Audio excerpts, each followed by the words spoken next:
everybody, and welcome to Diaries of a Farmhouse. I'm Maddie. So I know it's been a while since I've posted my last video. It was the hydrogen peroxide video. I'm getting ready to maybe go out to dinner tonight. I don't know.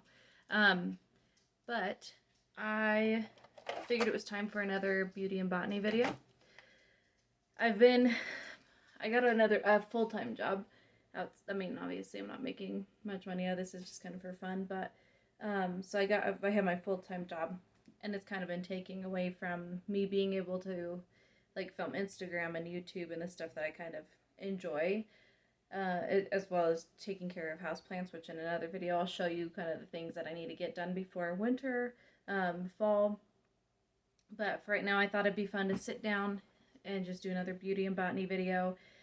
I haven't quite figured out yet what eye look I want to do. Yeah, I guess we'll just kind of see. I might do one like how I used to do my makeup, which was kind of orangey and warm, especially since we're getting into fall here. It's kind of feeling a little more like fall. So, and the plant that we're talking about tends to have some orangey hue to it when the leaves first come out. So I think that's... So today we are talking about the Philodendron Camposportoanum. I'm hoping that it doesn't fall as I'm getting it over here to you guys.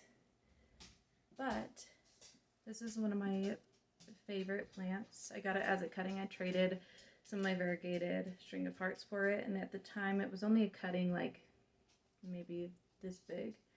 And now I'm starting to get, let me see if I can get it down there, some of the more mature looking leaves, which is why I was interested in this plant. You can kind of see, especially on the back sides of them, that kind of orangey hue.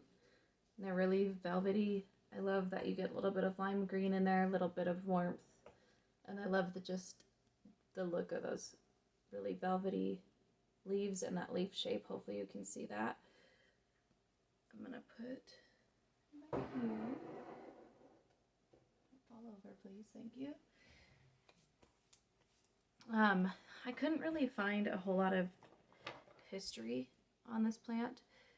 I just found a little bit of kind of where it naturally grows in the wild, and just who discovered it. Not near as much as some of the other plants that I talk about or have talked about. But from what I could find, it is the Arache, and I know I say that wrong. I really should look up how to say it. And then it is a philodendron, and the species Camposportum. It's Camposportoanum. It was named after a Brazilian scientist called Dr. Paolo Camposporto, and he found it in Brazil and in places in South America where it still grows naturally today. It's native to South America, Brazil, and Central America. In the wild, it's one of the smaller philodendrons. It tends to not grow quite as big. It'll grow along the bottom of the forest floor, receiving indirect light in between the canopy, and eventually it'll find things to grow up like other vegetation. It'll grow onto other trees and eventually just work its way up like a lot of the other philodendrons we see. These plants do sometimes bloom, but a lot of times you won't see it until it reaches its full maturation or maturity at about 15 to 18 years, I want to say, I think is what I saw. I will post the source underneath this video of where I found all my information, so if you want to go read more, you can. But that's pretty much all I found, was where it comes from and who discovered it.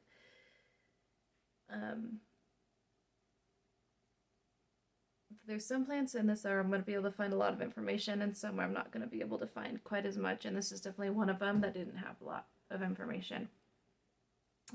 I did find that when we're talking about the size of these plants, and how small they grow, they do tend to grow about 18 feet tall, or inches tall, and then about 12 inches wide.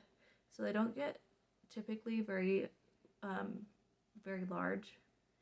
And then in ideal conditions, they can grow up to 25 feet tall and or 25 inches tall and 20 inches wide. Still staying relatively small.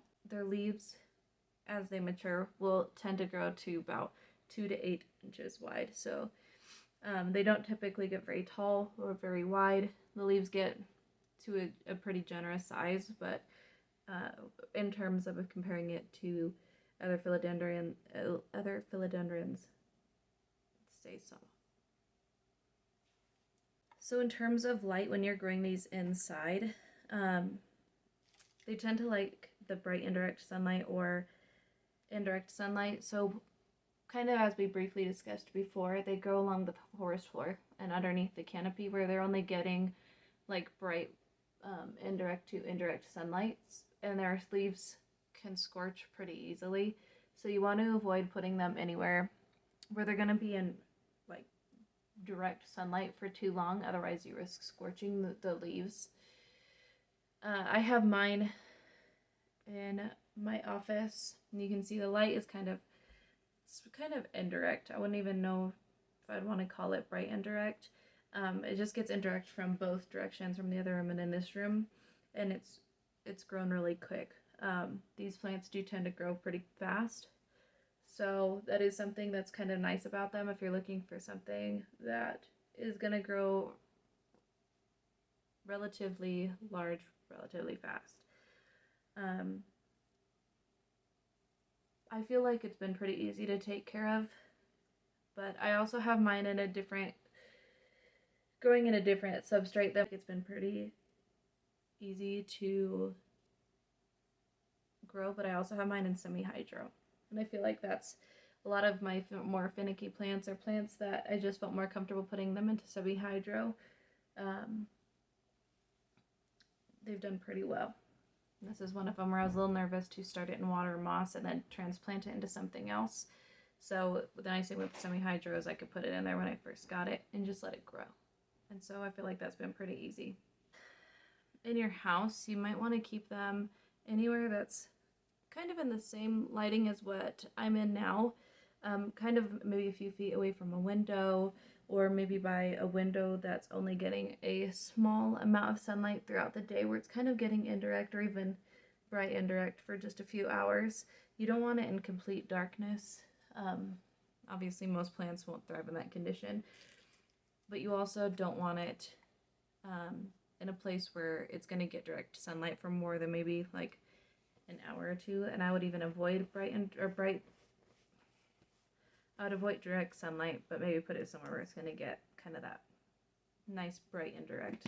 It's humidity. I have it in my office, and I feel like I don't have a whole lot of high humidity in here.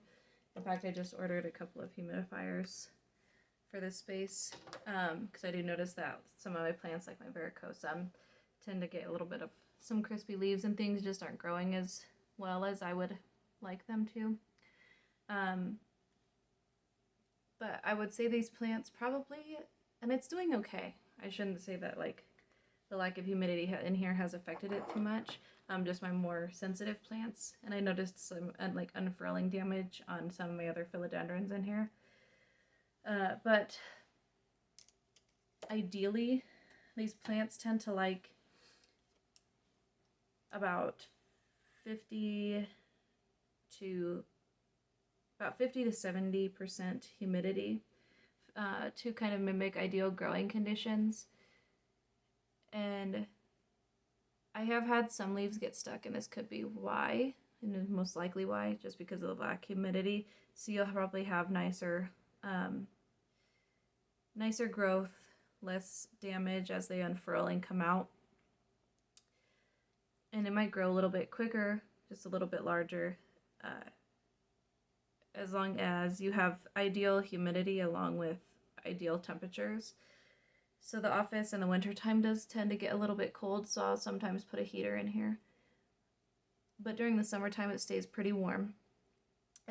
These plants, since they are tropical, do appreciate They can tolerate temperatures from like 55 to 80 degrees Fahrenheit, but ideally you want them to be between like 60 and 75 degrees Fahrenheit, just so that they're not getting any cold or heat damage. As for water, this is where things are a little bit different than the conditions I have mine in, because mine is in semi-hydro in a jar, which I just transplanted it into a larger jar. So with semi-hydro, specifically pond, I really like using pond. I could just put the cutting in there, leave the cutting in there, and transplant it into larger containers of pond. And then I let it somewhat dry out almost all the way. And then I'll put like a layer of water just in the bottom so that it can absorb what it needs.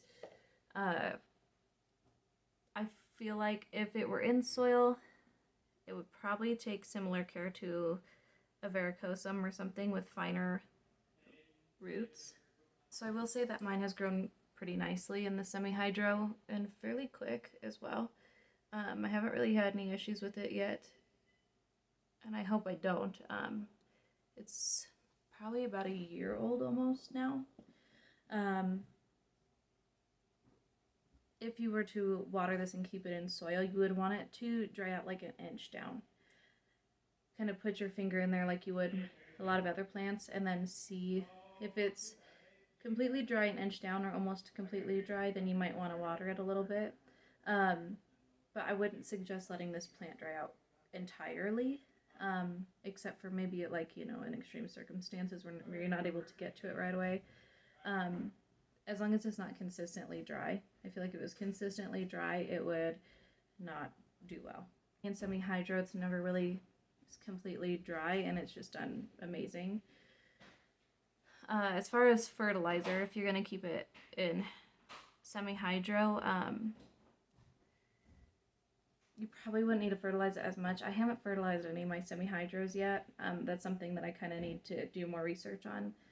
As far as soil, though, if you were to have it in soil, I fertilize my soil plants, or at least I try to, bi-weekly in the summertime, and then kind of on an as-need basis in the winter. If they're still continuing to grow and put out growth, then I will typically continue to fertilize them. If they start to kind of go into dormancy, then I will usually stop fertilizing them.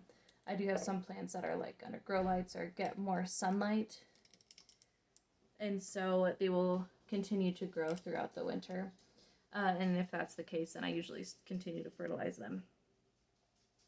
And then as far as fertilizing, I want to say that I use, like, it's an 11-11-11 fertilizer, and it's really done well for my plants. On the back of the bottle, it does recommend, like, if you're doing it more often, to use less, and if you're doing it less often, to use more. With these, from what I read, and it makes sense too, since they are a smaller philodendron, they're not trying to put as much growth towards their smaller size leaves, and they don't have as much foliage to support. So in comparison to something like a monstera or like a fiddle leaf, where they're needing more nutrients to go towards that foliage, these are not going to need as much. So that's something to keep in mind when you're fertilizing, and if you choose to fertilize them, and depending on what fertilizer you use as well, that'll make a difference. As far as soil, kind of like I said earlier, since I have mine in semi-hydro, I kind of had to do a little more research on what soils they like and how finicky they are as far as like pH levels and the water you water them with. So I just use our well water. If you're somewhere where your water is being treated, you might want to consider using like store-bought distilled water. But for the most part, just tap water is fine. As far as soil, though, I did see a lot that they tend to be a little bit picky with their pH in their soil.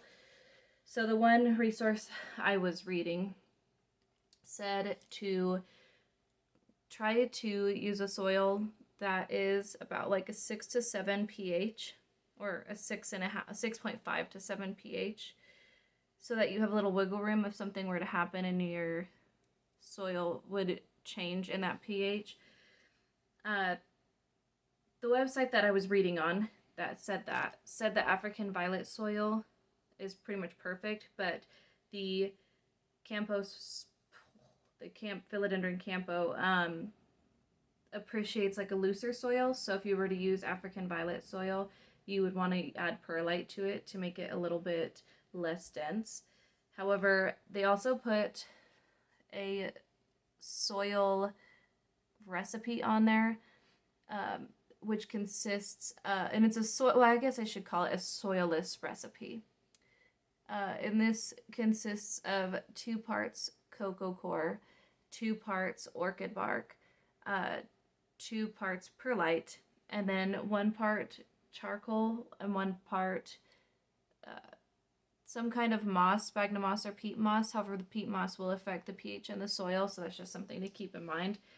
And then 1 part worm castings. That was their like recommended soil mixture for this plant if you were to keep it in a soil type medium. If you chose to do the soil, then you could probably just do the African violet mixture and add your own perlite in and kind of doctor it to the way that you want it.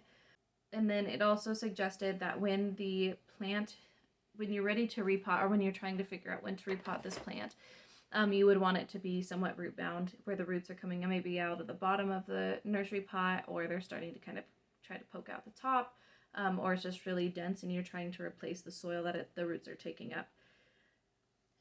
So it sounds like in soil, obviously there would be a lot more thought having to be put into it, whereas a semi-hydro, you kind of put it in there, make sure that it's not sitting in water, but there's water in the bottom of the glass. And the nice thing with the glass is that you can monitor the root system. I have a tendency to either really let my plants dry out too much, like the Hoya I'm looking at behind the camera, or overwater them. So I used to struggle with root rot a lot, and I feel like this could be a plant that inconsistency would be an issue, and over or under watering would be an issue. So if you're pretty confident in knowing and identifying when your plant needs water and when it doesn't, then soil might be fine for you. But if I were to propagate this, I would put it back in pond, because I just feel like that's been the way that it's done the best.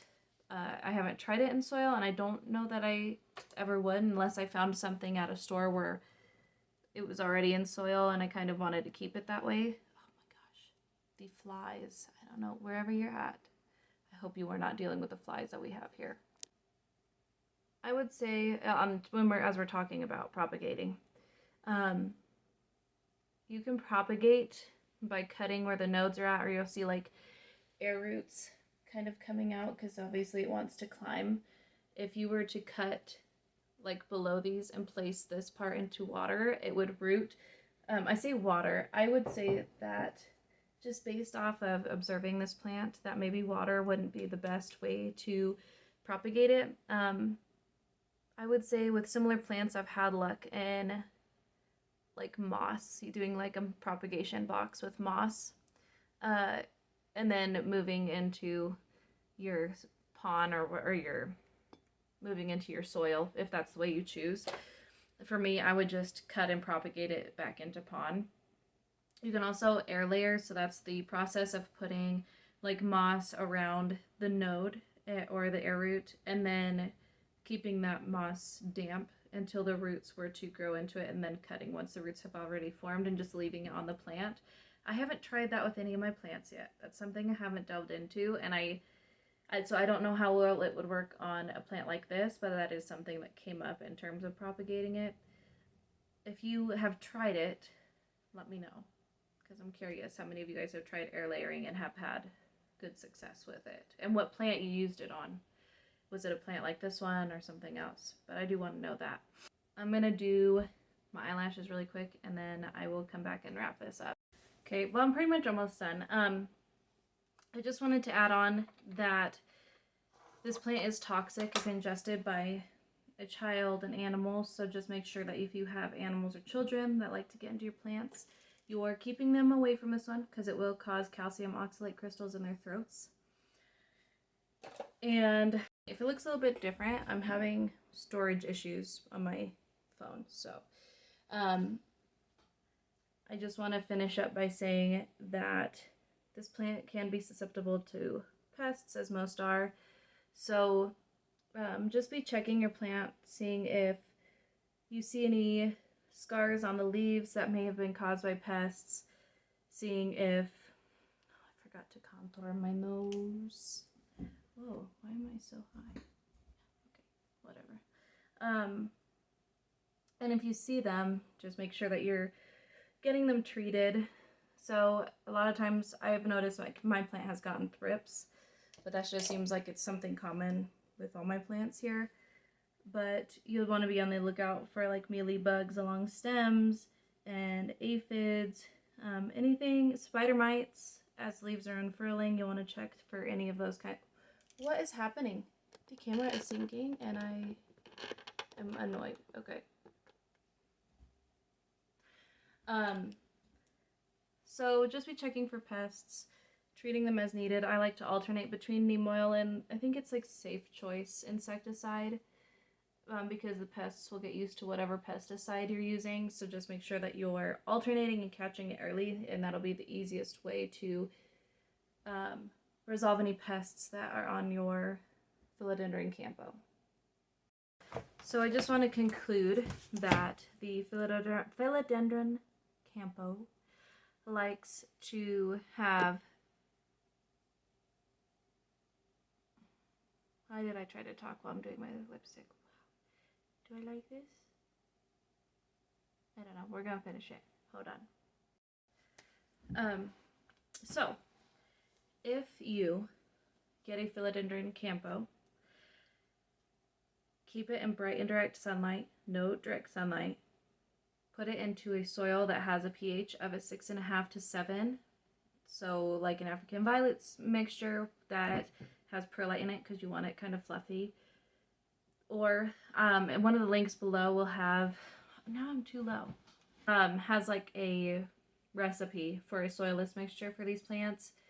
You'll want to fertilize, I do every like bi-weekly to monthly, but it just kind of depends on light, where your plant's at, what plant it is, how fast it's growing. I think I have a video about that too, so if you're curious you can go look at that and see the factors that might be going into you choosing your fertilizer.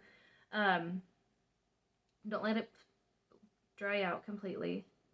Don't overwater it. So there, you got to find the fine line of where your plant's happy. You can always put your finger into the soil about an inch, and then if it is still moist, you'll want to hold off on watering. If it's dry, then you want to water it. So I have mine in semi-hydro. She's done great, fabulous. She's very tall. She's getting her mature leaves. I will show you one more time because, man, I'm in love with this plant. It's growing so well. It'd really benefit from having like a moss pool. You can see where she's trying to climb. But look at that baby. She's so pretty. So that's the orange makeup today matches. I'm not fond of these lashes though. Look at the lashes. But I'm putting my extensions back on here soon, so I'm not too worried about it. But I highly suggest the Camposportoanum. I don't know if I would necessarily suggest it for like a beginner, but I would say like an intermediate, maybe like you're not like just beginning, but you've had plants for a while now. I love having mine in semi-hydro, so I'm going to suggest that. But if you've grown these plants in soil, you've tried air layering, put it down below. Let me know your experiences with them.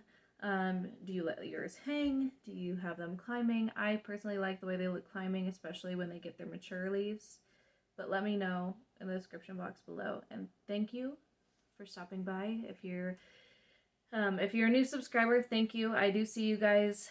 I think today it was like 130 something subscribers. I'm really happy to see people following because I know I'm pretty inconsistent at the moment.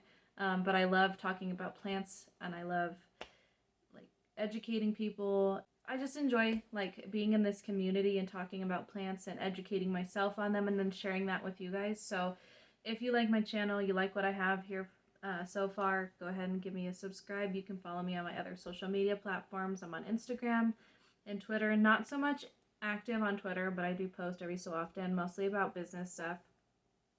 I'm definitely more active on my Instagram at madd.plants, and I'm definitely more active on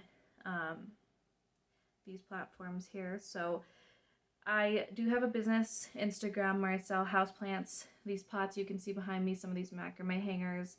I'm trying to add more stuff and kind of change things up. So I am working on some earrings and some bandanas I'll be posting for fall.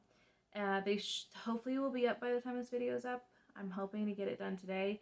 But it's just kind of slow because I'm trying to change out the materials I'm using. So definitely check out Diaries of a Farmhouse .shop on Instagram, or my website, diariesofafarmhouse.com. I want to say I haven't added the LLC in there yet, so it should just be .com. But you can definitely get there through the link tree in my Mad Plants Instagram and my Instagram for my Diaries of a Farmhouse. So thank you for stopping by. Give me a subscribe, follow, check out my other platforms and all my other videos, and I thank you for stopping by. I'll see you guys later.